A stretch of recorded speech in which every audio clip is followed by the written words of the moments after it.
The desert was quiet. Only the sound of hot wind moved across the sand. There were no birds, no people, just a strange black smoke rising in the distance. Captain Rayan stepped out of his vehicle, holding his helmet under his arm. He looked ahead, at the crash site. An alien ship, half buried in the sand, was broken in many parts. It was still smoking. Rayan was a soldier, but also a survivor. He had seen many strange things during the war, but this felt different.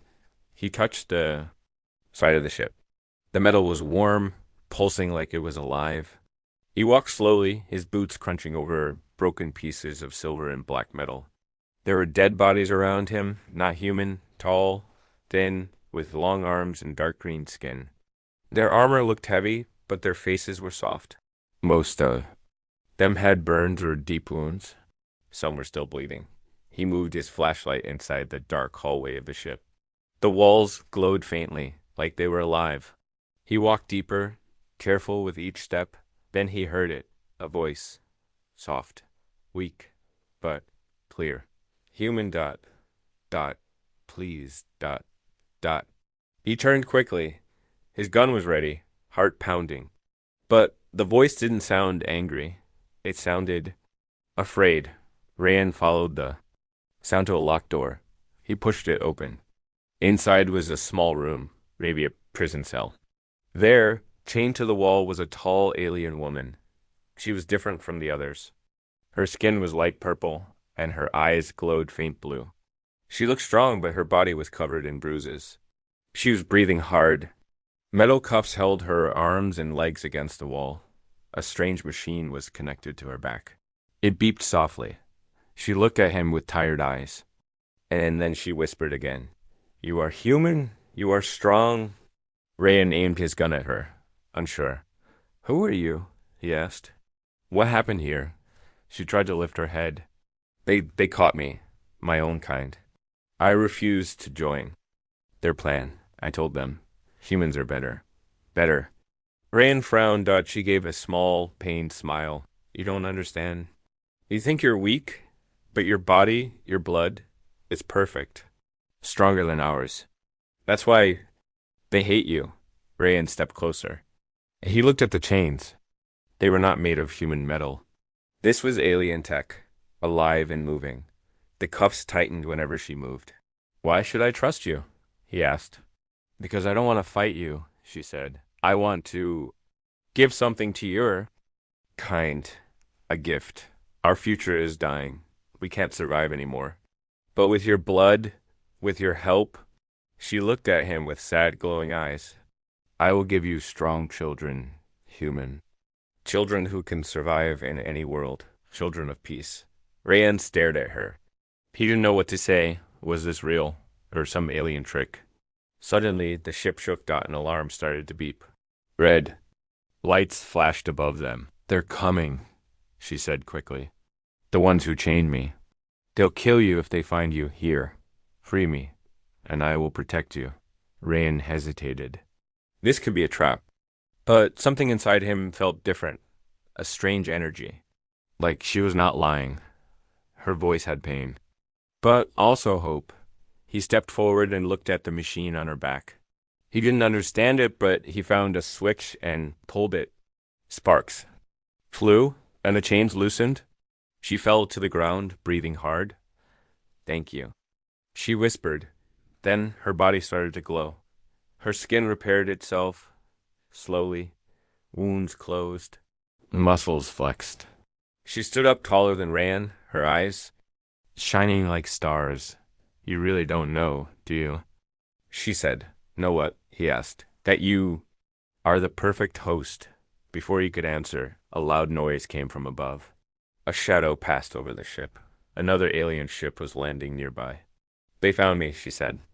We must run now. She grabbed his arm. Her strength was shocking.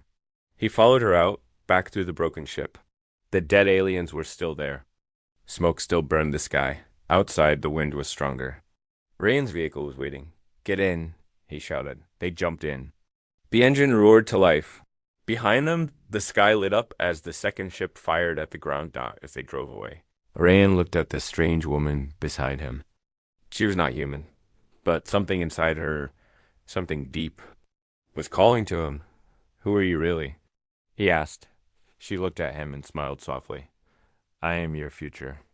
Asterisk, the room was cold. The lights buzzed quietly above Dock Captain Rayan. Stood in front of a thick glass window. On the other side, the alien woman was sitting on a metal chair, calm and still. She had not spoken for 2 hours. Her silver hair fell across her face. Her eyes were closed. Behind Rayan, two scientists whispered, her body temperature keeps changing. Faster healing than anything we've seen, and her blood is close to human. But not human. Rayan didn't speak.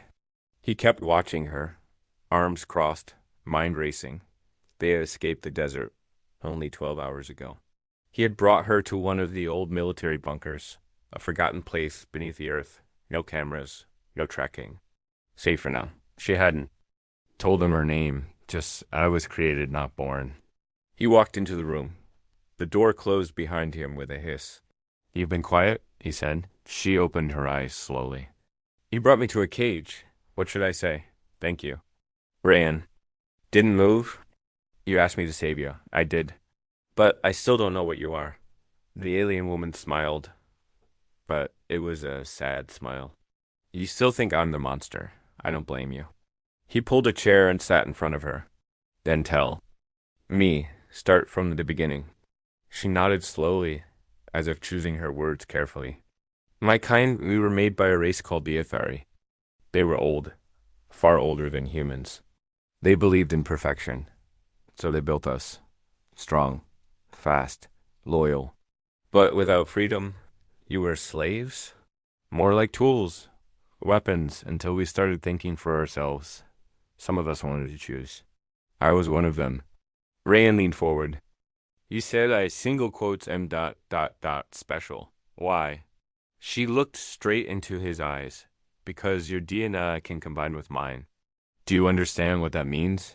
No species has ever been able to mix with us. Your kind is different. Flexible.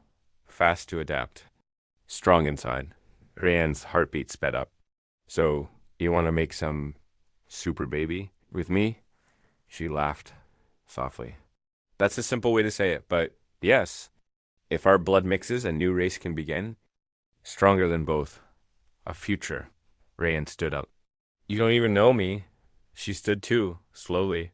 Her eyes glowed again. I don't need to know you. I can feel it. When I'm near you, I heal faster. I think clearer. It's like my body recognizes you. Suddenly, the glass behind them cracked. A scientist ran in, breathless. We're not alone. We picked up a signal. A drone watching from the sky. The alien woman's face darkened. They found me. Who? Your people? Rayan asked. No, she said. Not anymore. There's something worse now. Once we broke free, some of us turned dark. They want power, not peace. They believe humans must be destroyed. Or used. Rayan walked out, grabbed his gear. The base was no longer safe. If what you're saying is true, he said, then they're coming for both of us. The alien woman followed him out. You still don't believe me fully, she said. No, Rayan answered honestly, but something tells me you're not lying either. Then listen to this, she said, stopping him.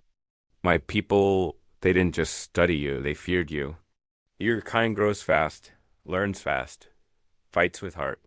They saw your planet and called it the impossible world. Why? Because no species should have survived here. Too much heat, cold, war, pain, but you did. You thrived. She stepped closer. That's why they chained me. Because I wanted your kind to live. Suddenly the walls shook. Alarms blared.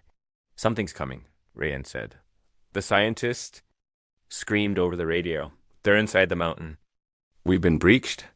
Rayan and the alien woman ran to the lower tunnel. Behind them, the hallway exploded in fire. The woman turned and raised her arm. Energy flowed from her palm. A glowing wall of light blocked the fire. Rayan stared at her. Shocked. You never said you could do that. I didn't remember, she said. breathing hard. It only works when I'm close to you. What does that mean? She looked at him, eyes glowing like stars again. It means we're connected now, and they'll never stop hunting us.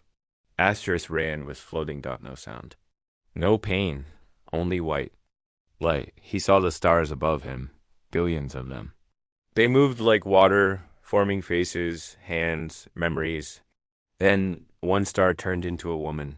Her glowing eyes looked into his. You are the key, she whispered. You were always the key. Then everything burned. He opened his eyes, dot smoke, dot screams, dot the base was on fire. He sat up, coughing hard. A wall had collapsed near him. Dust filled the air. Alarm still echoed from above. He couldn't hear any voices now. Only silence and the soft crackle of flames. Then a hand on his shoulder. He turned quickly, it was her, the alien woman. Breathing fast, her silver hair burnt at the tips, a deep cut on her cheek, slowly healing. You're alive, she said. I thought you... No time, Rayan coughed. We need to move. They ran through the broken hallways of the underground bunker. Red emergency lights blinked on the walls. The deeper they went, the hotter it got. What hit us? Rayan asked. Not weapons, she replied. A tunnel or something alive. They stopped at a sealed metal door. Rayan punched in a code. It didn't open. Backup generators dead, he growled. Without a word, the alien woman placed her hand on the door. A blue glow passed through her fingers. The metal hissed and slid open. You keep doing things you said you forgot, Rayan said, raising an eyebrow. She looked at him, half smiling. You keep waking parts of me I didn't know existed. They entered an old cargo room.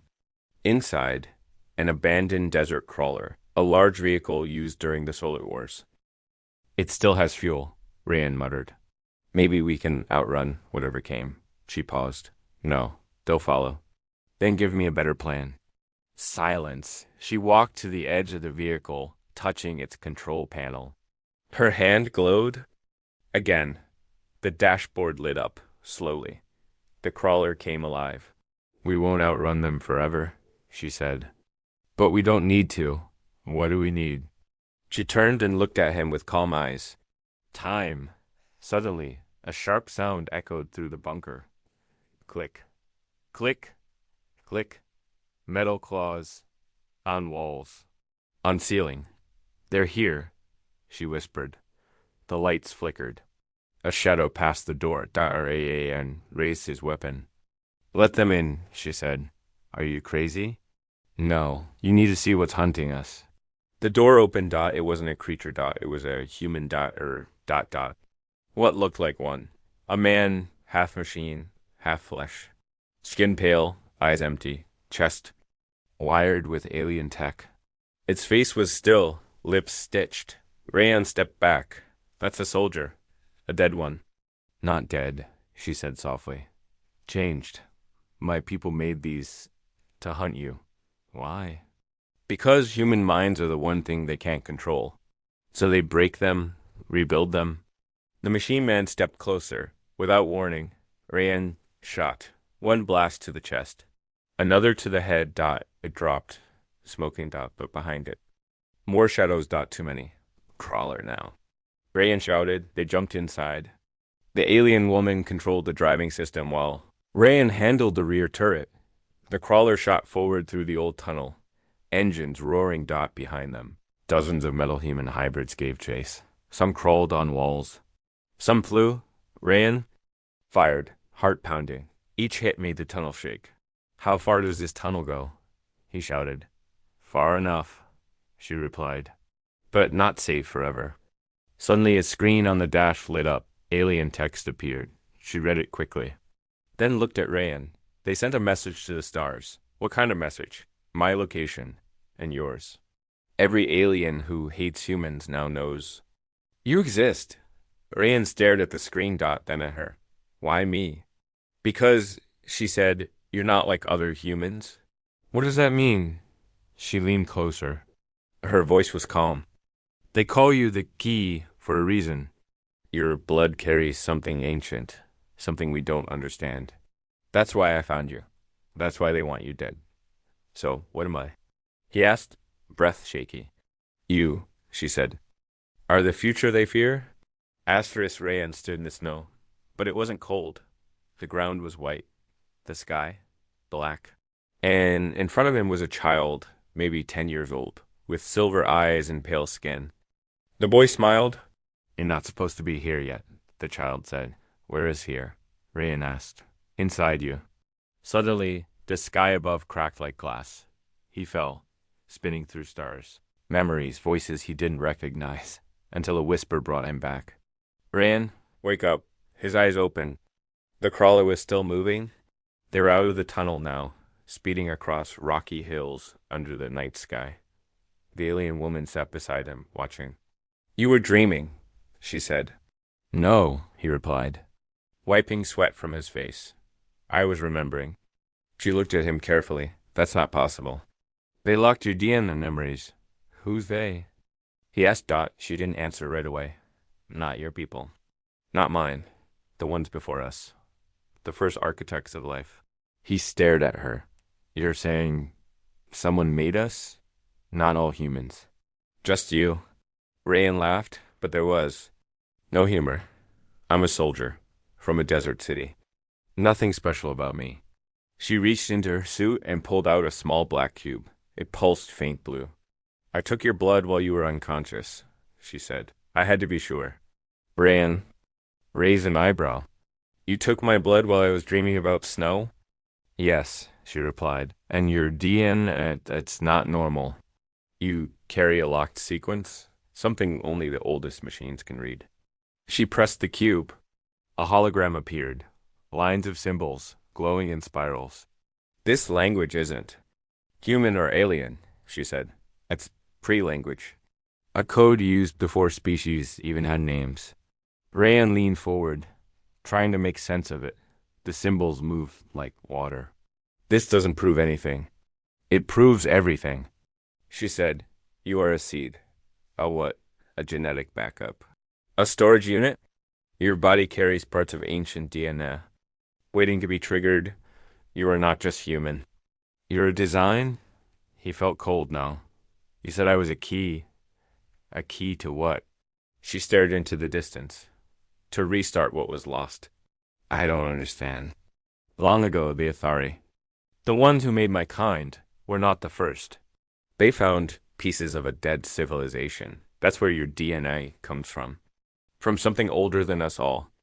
Rayan stood up, walking to the back of the crawler. He needed air, space, logic. This is too much, he muttered. I'm not some ancient relic.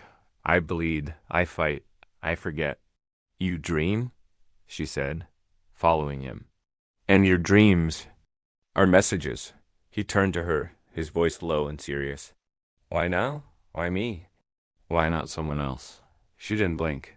Because the galaxy is falling apart, and something or someone put the answer inside you. Suddenly a loud beep echoed from the control panel. She ran to check it. A pulse signal, she said, not a weapon. A scan. Someone nearby is looking for you, and only you. Not us? He asked. No, she said. Only you. Rayan narrowed his eyes. So now I'm being hunted for what's inside me. You always were. Can it be removed? This code? She shook her head. It's part of you, but it's sleeping. Only certain conditions will wake it. Like what? Fear, love, pain, or... She hesitated. Sacrifice. Rayan stared into the night sky. His world had changed in one day. From soldier to target. From human to something more. He didn't want to believe it, but deep inside it made sense. The way he survived battles others didn't. The way he healed from wounds too fast. The strange memories and dreams. And maybe he was never just human. He said, your kind needed me, he said. He meant my DNA. For children. For a future. She nodded. Yes. And not just us. If we fail, others will come. Some will want to protect you. Others will want to cut you open. Then we better stay ahead of them. She looked at him, not with fear, but with something close to trust. Can we do this together? She said. He nodded. But I have one rule, Rayanne said. What is it? No more blood tests while I'm dreaming. Asterisk. The sunrise came. Slow and soft, for the first time in days. Rayan wasn't running. He sat on a rocky cliff, watching the golden light stretch across the sky. Below him, the alien woman was asleep inside the crawler.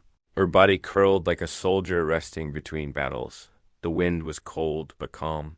Then, footsteps. Not hers. Rayan stood up quickly, hand on his weapon. From behind a boulder, a man stepped.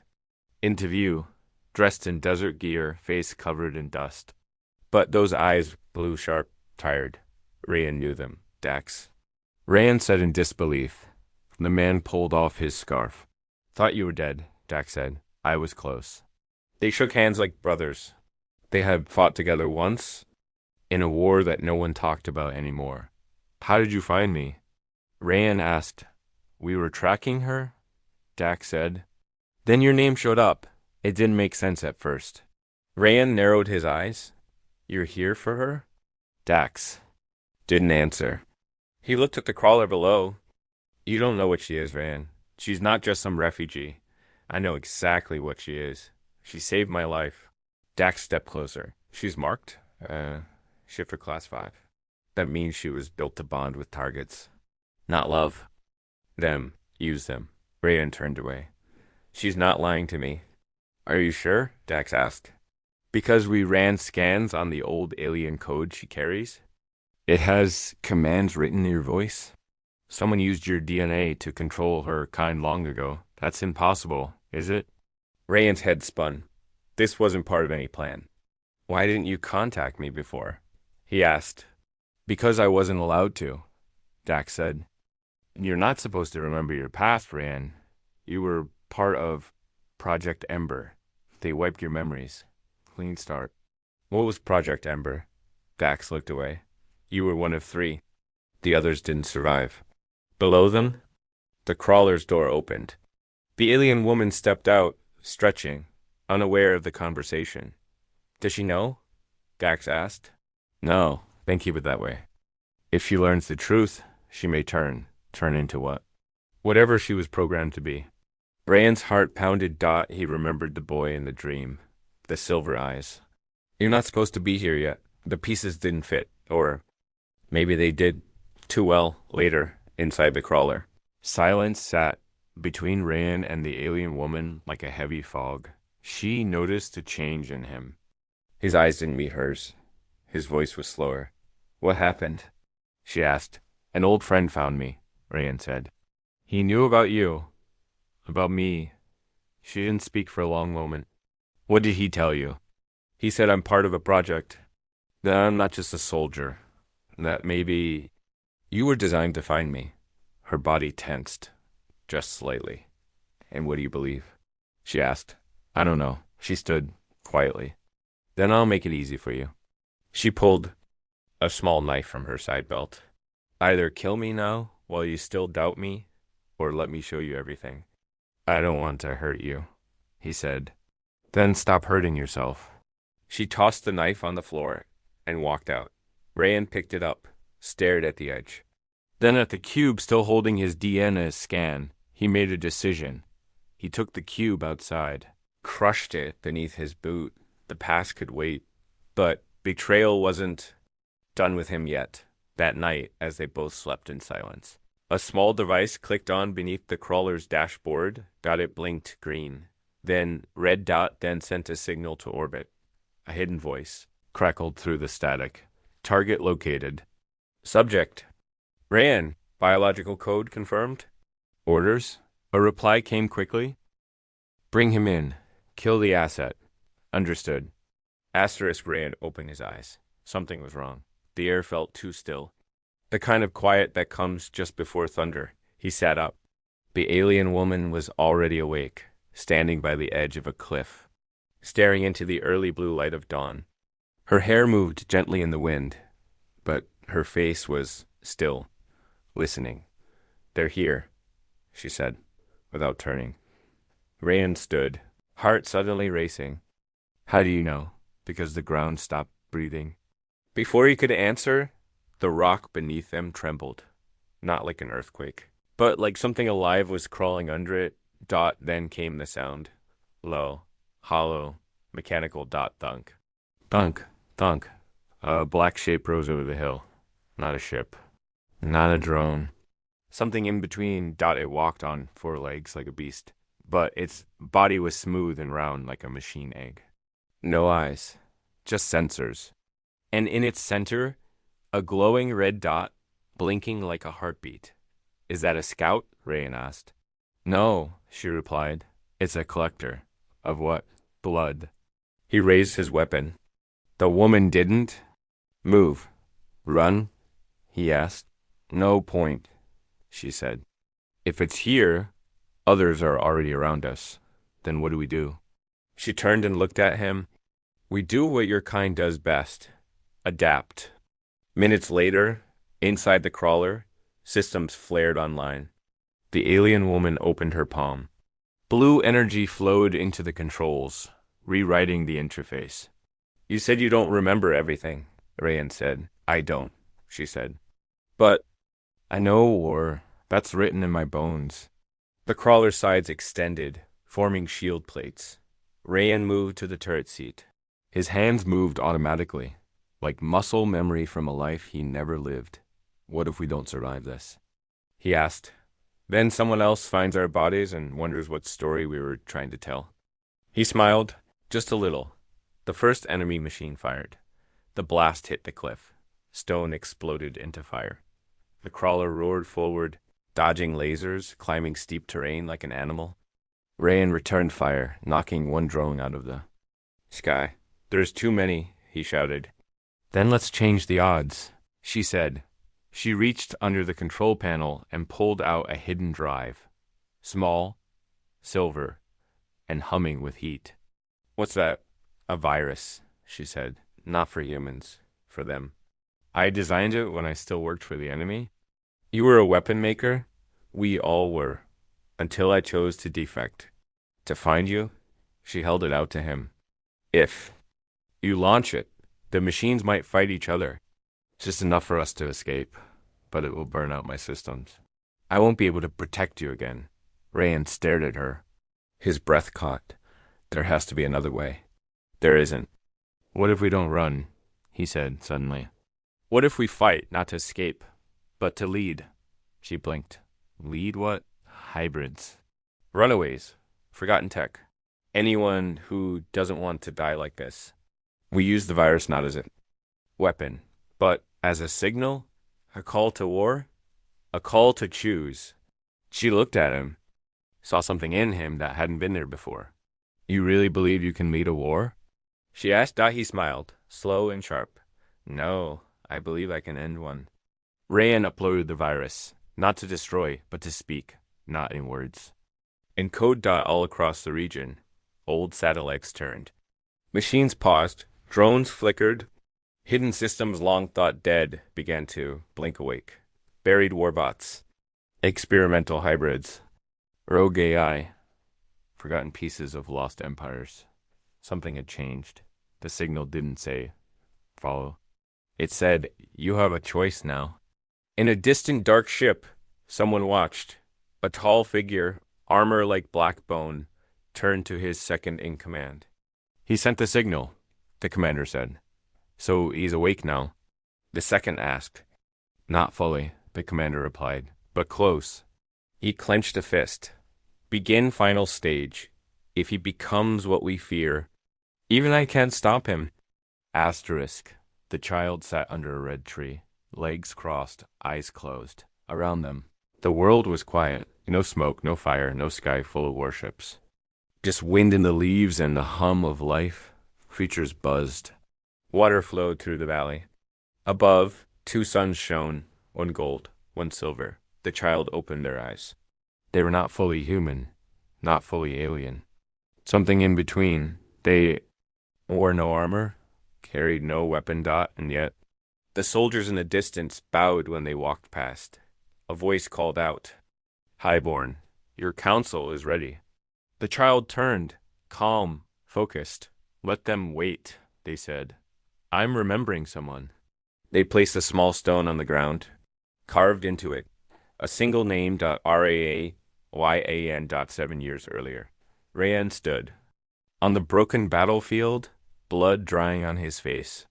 The sky above burned gold. Ships rained fire. Machines turned on their masters.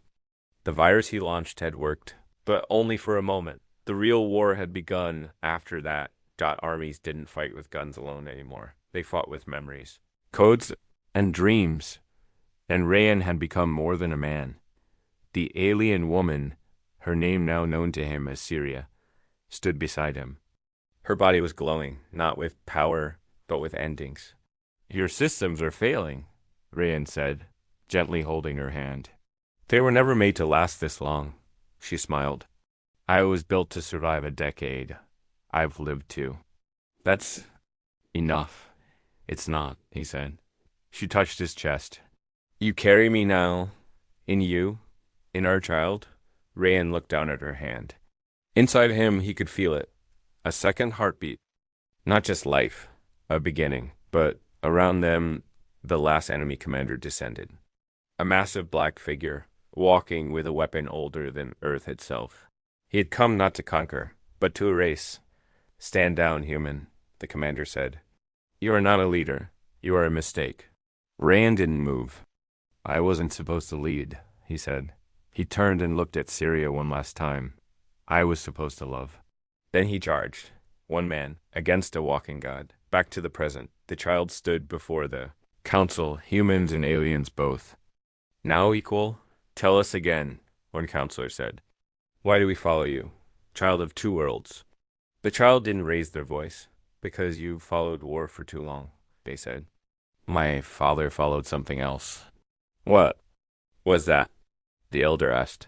Hope. Silence filled the room. The child placed a stone on the table, cracked and burned, but glowing faintly. It was the last piece of Rayan's weapon. Not his gun, his signal device.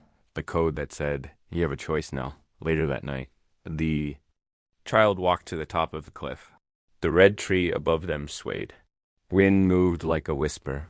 Syria's old voice echoed from memory. Strong children. That's what I promised. The child touched their chest. That second heartbeat was gone now, but the rhythm remained. Human, hybrid, air. They closed their eyes.